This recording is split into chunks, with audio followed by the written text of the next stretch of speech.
Hey guys, welcome back to my channel. आप सुन रहे थे मेरे साथ a broken heart. A broken heart भाग 39। ईशान की मदद करके जिया खुश थी। वह खुशी खुशी सोफी के साथ रेस्टोरेंट आई और अपना काम करने लगी। कुछ ऑर्डर्स आए थे जिन्हें सोफी कुक के साथ मिलकर तैयार कर रही थी और उनके तैयार होने तक जिया को इंतजार करना था। जिया एक चंचल लड़की थी जो ज्यादा देर तक एक जगह टिककर नहीं बैठ सकती थी, इसलिए वह कुछ देर काउंटर के पास रुकी और फिर रेस्टोरेंट में आने वाले कस्टमर्स को सर्व करने लगी। लेकिन ये करके भी वह बहुत जल्दी बोर हो गई। फिर वापस काउंटर पर आई और कुर्सी पर बैठकर काउंटर पर पसरते हुए कहा, ओ सोफी से तैयार होने में और कितना टाइम लगेगा? बस 5 मिनट और ये बस तैयार है। सोफी ने ऑर्डर्स पैक करते हुए कहा। जिया कुर्सी पर बैठे बैठे इधर उधर घूमने लगी। तभी उसकी नजर अपने कैबिन में बैठे मिस्टर दयाल पर चली गई। उन्हें देखते ही जिया को मिस्टर दयाल का गुस्सा याद आ गया और वह बड़बड़ाई, लगता है मैंने कल मिस्टर दयाल को कुछ ज्यादा ही नाराज कर दिया और बाद में उनसे माफी भी नहीं मांगी। मुझे अभी जाकर उनसे कल के लिए सॉरी बोलना चाहिए। हाँ, ये ठीक रहेगा। जिया कुर्सी से नीचे उतरी और सोफी से कहा, हे सोफी, क्या मुझे एक कप कॉफी मिलेगी? हाँ, जब तक ये ऑर्डर्स तैयार होते हैं तब तक तुम इसे खत्म कर लोगी। ये लो। सोफी ने मग से कॉफी कप में भरते हुए कहा। सोफी ने कप जिया के सामने रखा और वहां से चली गई। जिया ने कप उठाया और लेकर सीधा मिस्टर दयाल की केबिन की तरफ बढ़ गई। वह दरवाजा खोलकर अंदर आई और अपने शब्दों में चीनी घोलते हुए कहा, मिस्टर दयाल, क्या मैं अंदर आ जाऊं? मिस्टर दयाल ने जिया को देखा तो उनकी भवें तन गई। उन्हें बीती बात याद आई, लेकिन उन्होंने अपने गुस्से को निगलते हुए कहा, तुम पहले ही अंदर आ चुकी हो, अब क्या मेरे सर पर बैठने का इरादा है? ओ नहीं मिस्टर दयाल, आजकल आप कुछ ज्यादा ही मजाकिया हो गए हैं। मुझे हंसी आ रही है। जिया ने दांत दिखाते हुए कहा। बकवास बंद करो और ये बताओ कि तुम यहाँ क्यों आई हो? मिस्टर दयाल ने चिढ़ते हुए कहा। मैं आपके लिए कॉफी लेकर आई हूँ और मैं कल के लिए शर्मिंदा हूँ। मुझे माफ कर दीजिए मिस्टर दयाल, वो सब मैंने जानबूझकर नहीं किया। जिया ने कहा। तुम्हें क्या मैं बेवकूफ लगता हूं? तुमने सबके सामने मेरा कचरा कर दिया। मैं तुम्हें माफ नहीं करूंगा। मिस्टर दयाल ने बच्चों की तरह गुस्सा होकर कहा। क्या मिस्टर दयाल, क्या आपको मेरी बात पर भरोसा नहीं है? मैं सच में शर्मिंदा हूं। देखिए, जिया ने मुंह लटकाकर कहा। हालांकि मिस्टर दयाल को जिया की बातों पर इतनी जल्दी भरोसा नहीं होता था, लेकिन उसकी मासूम शक्ल देखकर कोई भी धोखा खा जाता।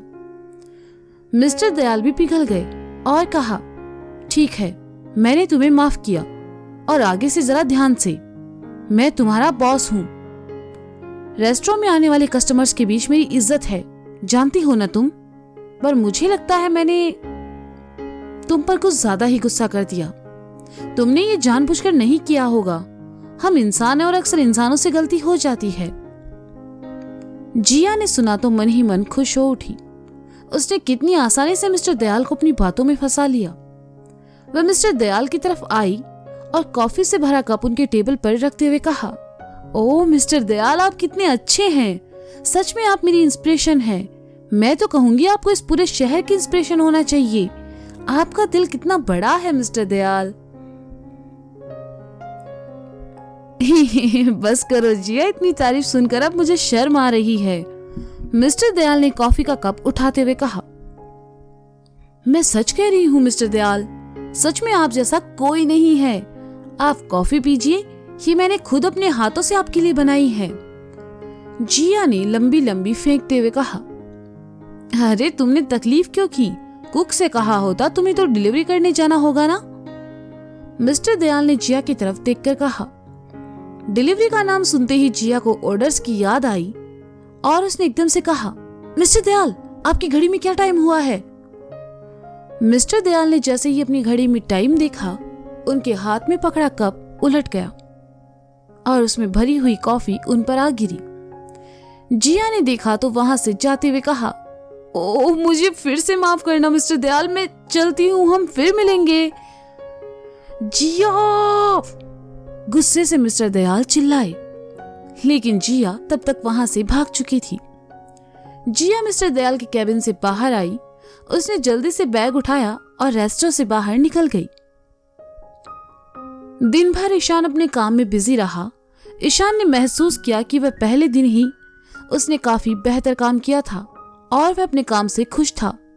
शाम में तैयार होकर ईशान बाहर जाने के लिए निकल गया। शुरुआत में ईशान को एक बार में काम करने में परेशानी हो रही थी, लेकिन अब उसे यहाँ काम करना अच्छा लगने लगा था। ऑटो बार से कुछ दूर पहले आकर रुका। ईशान नीचे उतरा और पैदल ही चल पड़ा। चलते चलते ईशान की नजर सड़क के उस पार अपनी गाड़ी के पास खड़ी माया पर चली गई। ईशान के कदम ठिठक गए। वह कितनी भी कोशिश कर ले, लेकिन खुद को माया की यादों से दूर नहीं कर पाता था। ईशान सड़क के इस पार खड़े माया को देख रहा था। तभी उसने देखा देवांश वहां आया है। माया और उसके बीच एक तीखी बहस होने लगी। बहस इतनी बढ़ गई कि आखिर में ईशान ने देखा कि देवांश ने माया को एक थप्पड़ मारा और उसे कुछ शब्द कहकर अपनी गाड़ी में जा बैठा। ईशान खामोशी से यह नजारा देख रहा था।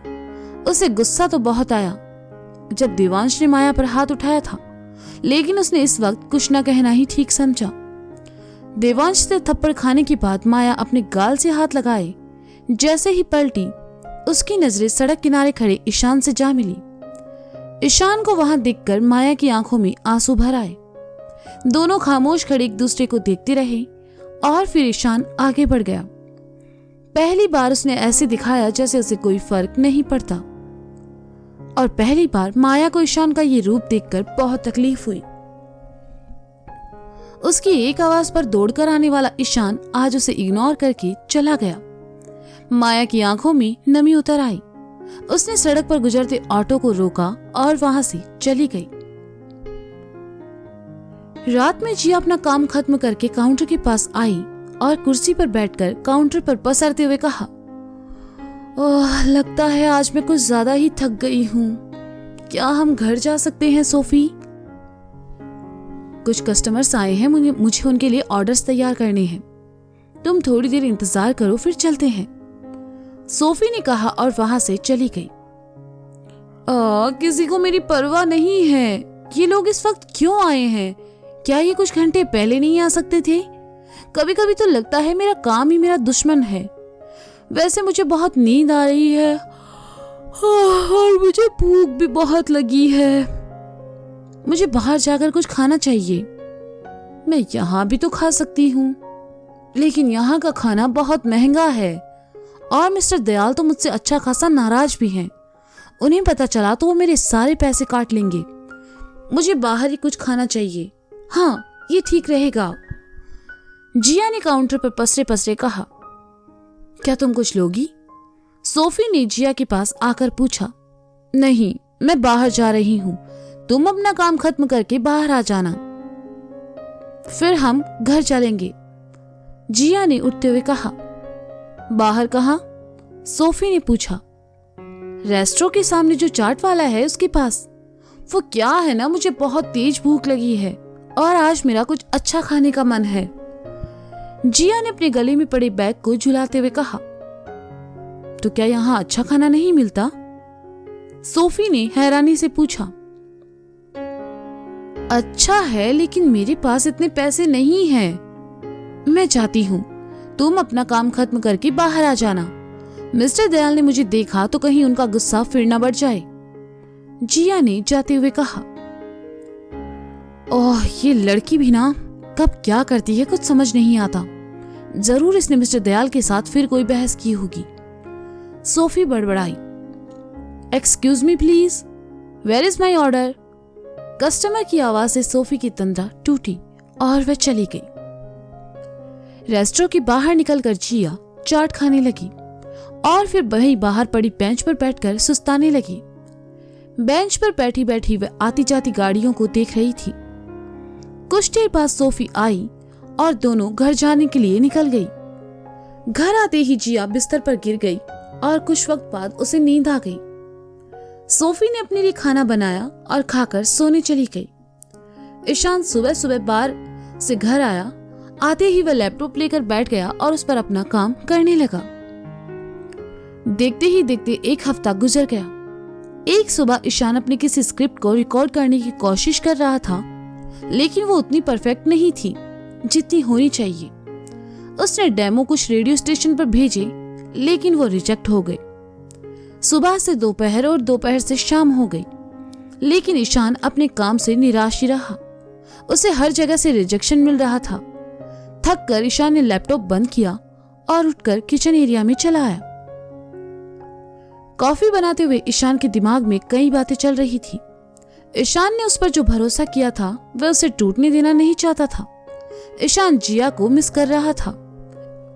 जिया की बातों से हमेशा उसे एक पॉजिटिव वाइब्स मिलती थी। इन दिनों ईशान जिया से नहीं मिल पाया था और अपने काम और बार में इतना बिजी हो गया था। ईशान ने अपने लिए कॉफी बनाई और लेकर बाहर बरामदे में चला आया। शाम का समय था और ठंडी हवाएं चल रही थी। मौसम भी काफी अच्छा था और आसमान में बादल छाए हुए थे, जिन्हें देखकर ईशान का मन खुश हो गया। ईशान ने जैसे ही कप को होठों से लगाकर एक घूंट भरा, घर का दरवाजा खोलकर जिया अंदर आई। जिया को देखते ही ईशान का चेहरा खुशी से खिल उठा। कुछ देर पहले ही वह जिया को काफी मिस कर रहा था और जिया उसके सामने थी।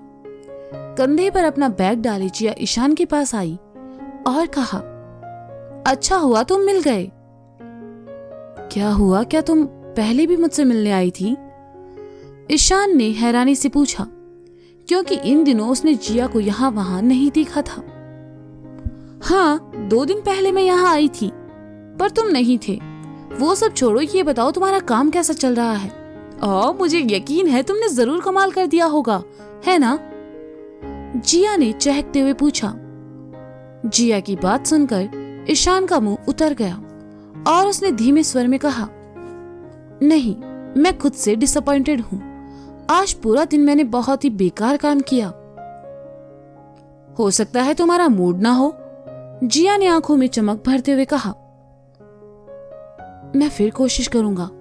यहाँ आने के लिए तुम्हारा शुक्रिया।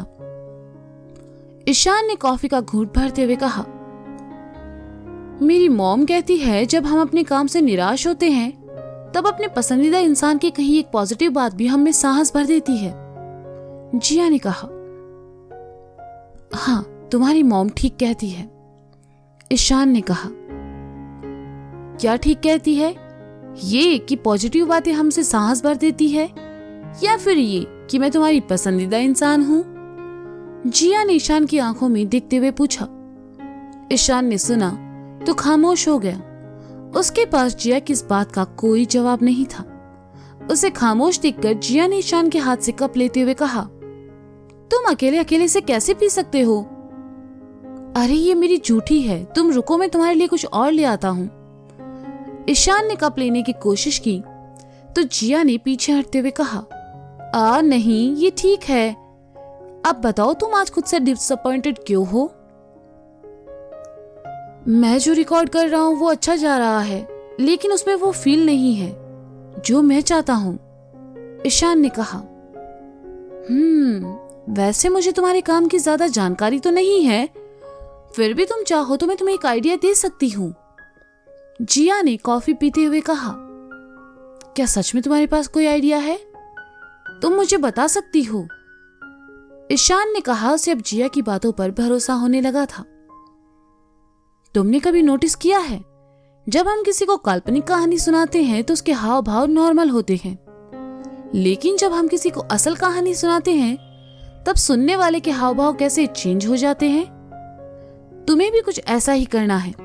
लोगों को कुछ ऐसा सुनाना है जो सच हो, जिस पर वो भरोसा कर सके और उससे कनेक्ट हो सके, जिया ने कहा। तो ईशान खामोशी से उसे देखने लगा और मन ही मन खुद से कहा, इतनी मासूम शक्ल और इतनी गहरी बात, क्या सच में तुम वही लड़की हो जो उस रोज मुझे लिफ्ट में मिली थी? तो दोस्तों, ये था ए ब्रोकन हार्ट भाग 39। इसका अगला भाग आप जल्द ही सुनेंगे मेरे साथ। तब तक के लिए शुक्रिया, बाय बाय, अपना ख्याल रखिए और हाँ, सुनते रहें ए ब्रोकन हार्ट मेरे साथ। Bye bye.